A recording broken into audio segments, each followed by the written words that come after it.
मैं Ram Singh Maurya YouTube channel मैं online के यूट्यूब चैनल में आपका स्वागत करता हूं। आज हम आपको जो है क्लास 11th में पाठ्यक्रम की चर्चा करेंगे कि ये यूपी बोर्ड में आपका जो है क्लास 11th में रसायन विज्ञान का जो है पाठ्यक्रम क्या है, इसके विषय में हम लोग आज चर्चा करेंगे। ठीक है, तो देखिए बच्चों, इसमें सबसे पहले हमको जो है क्लास 11th में रसायन विज्ञान में टोटल हमको 14 चैप्टर पढ़ने हैं।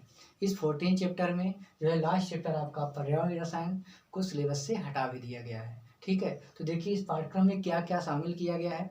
ठीक है, उसके विषय में हम लोग चर्चा करने चल रहे हैं। तो सबसे पहला इसमें जो आपका पाठ है वो रसायन विज्ञान की मूलभूत अवधारणाएं, some basic concept of chemistry, अर्थात इसके विषय में हमको रसायन विज्ञान क्या है, इसके क्षेत्र क्या है, क्या क्या आते हैं, उसका दैनिक जीवन उपयोग क्या है, इसके विषय में हमको पढ़ना है।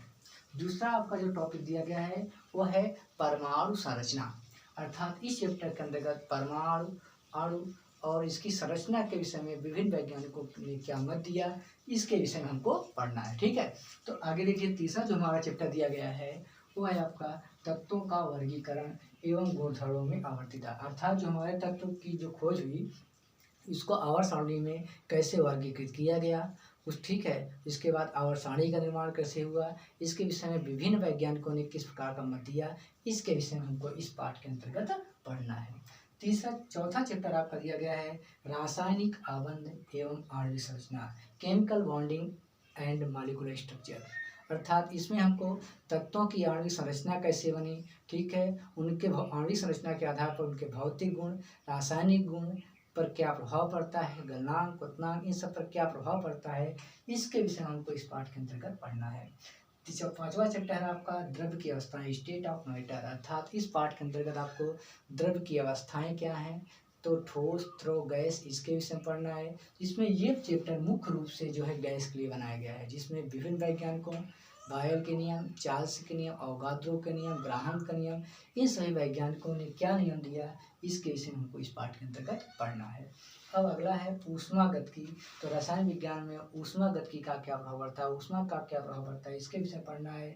फिर अगला है रासायनिक साम्य, फिर उसके बाद है रेडाक्स अभिक्रिया, जिसको हम ऑक्सीकरण और अपचयन के नाम से जानते हैं, इसके विषय में पढ़ना है। फिर हाइड्रोजन, हाइड्रोजन जो तत्व है इसको और सारणी में कहाँ रखा गया है, इसके क्या गुण होते हैं, इन पूरे टॉपिकों को हमको इसके अंतर्गत पढ़ना है। हाइड्रोजन के विशेष गुण के लिए टॉपिक बनाया गया है।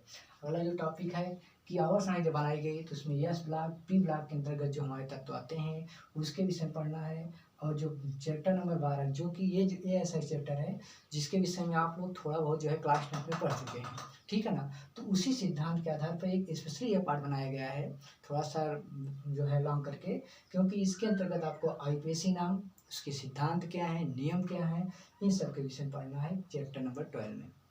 ठीक है, इसी में आपको कार्बन, नाइट्रोजन, ऑक्सीजन इन सब की पहचान करना और उनका परसेंटेज निकालना, इन सब के विषय में पढ़ना पड़ेगा। आगे है आपका 13 चैप्टर, जिसको दो कैटेगरी में बांटा गया, हाइड्रोकार्बन और एरोमेटिक। तो हाइड्रोकार्बन जो पढ़ना है इसमें 3 टॉपिक आपके हैं, एल्केन, एल्कीन, एल्काइन, इनके सामान्य सूत्र क्या हैं, इनके द्वारा बनने वाले यौगिक जैसे मेथेन, एथेन, इन सब के विषय में पढ़ना है। और लास्ट है आपका जो है एरोमेटिक यौगिक, जिसमें स्पेशली टॉपिक आपका बेंजीन पढ़ना है। और इसके बाद एकदम अंतिम टॉपिक जो आपको दिया गया पर्यावरण रसायन, जो कि इस चैप्टर में प्रेजेंट टाइम में हटा दिया गया है, बाकी तो लगातार रहा है चैप्टर, क्योंकि ये जो है थोड़ा सा ऑनलाइन सिस्टम में जो आपका ये कोरोना वायरस के कारण ये चैप्टर में 30% के अंतर्गत इसको थोड़ा सा हटा दिया गया है। तो इतने पाठ के अंतर्गत आपको टोटल जो है 70 नंबर के प्रश्न बनाए गए हैं। पुराने पाठ्यक्रम में 2 पेपर हुआ करते थे, लेकिन वर्तमान में 70 नंबर के जो प्रश्न बनाए जा रहे हैं उसमें फर्स्ट पार्ट और सेकंड पार्ट दोनों को एक कर दिया गया है। तो देखिए इस बच्चों इस जो पूरे चैप्टर हैं इसमें हमको कौन कौन सा चैप्टर शुरुआत में हम पढ़ाएंगे, तो उसके विषय हम थोड़ा सा आपको बता देते हैं। तो देखिए सबसे पहले इसमें हमको जो पढ़ाना है वो द्रव्य की अवस्थाएं पढ़ाना है, चैप्टर नंबर 5, चैप्टर नंबर 6, 7, उसके बाद आपका 13, 14 और ये 12, ये पूरा इतना हमको पूरा पढ़ाना है, जिसमें हम सिविलाइज चलेंगे। सबसे पहले हम आपको जो पढ़ाएंगे चैप्टर नंबर 5 पढ़ाएंगे, द्रव्य की अवस्थाएं, स्टेट ऑफ मैटर, इसी चैप्टर की शुरुआत करेंगे। उसके बाद रासायनिक साम्य, ऊष्मागतिकी, कार्बनिक रसायन, ये सबसे बड़ा इसमें जो टॉपिक आपका पूरा बनेगा वो आपका रासायनिक साम्य, जिसको 2 कैटेगरी में बांटा गया, आयनिक साम्य और रासायनिक साम्य 2 कैटेगरी में है। सिलेबस में छोटा लग रहा है, सबसे लंबा टॉपिक ये है। और ये फिर कार्बनिक रसायन पर, ये थोड़ा सा चैप्टर बड़े हैं, ठीक है। तो हम इसकी चर्चा आपको बेहतरीन कर चुके हैं कि जो है क्या क्या पढ़ना है, और इसके बाद इसमें सिलेबस की मैंने चर्चा किया। तो इसके विषय में हमको विश्वास है कि आप लोग इस चैप्टर को जान गए होंगे। तो अब हम लोग अगले वीडियो में जो है आपको इस नए चैप्टर की शुरुआत करेंगे, द्रव्य की अवस्थाएं, ठीक है। तो ये चैप्टर जो है आप लोग पूरा देख लेंगे, तैयार कर लेंगे, और इसको लाइक शेयर और सब्सक्राइब करके आगे ट्रांसफर कर देंगे, ठीक है। Okay, thank you.